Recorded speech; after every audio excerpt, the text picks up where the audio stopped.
第一个要能够养好他的胃，他回去可以煮给他的他的家人吃，或者他喜欢的佛堂，很重要。在国外有很多的国家很多国家他们都是用平安斋的方式在成全人的。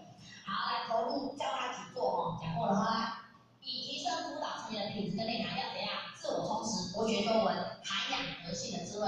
所谓人家说有质有量有多闻嘛。第一个，我们有没有正直来告诉他错在哪里，掌上就施。有量，我们能够包容他做错任何的事情，给他更多成长的机会。第三，有多闻，我们有没有充足的道学、充足的内涵来带领他跟着我们往前走，共同目标往前走是很重要的哈。好 ，OK， 好，最重要是一路相随哈，借由到场的活动成全他。OK， 这个福建话他们听不懂，那呢就跳掉了哈。来，披星戴月往前冲，栉风沐雨怎样？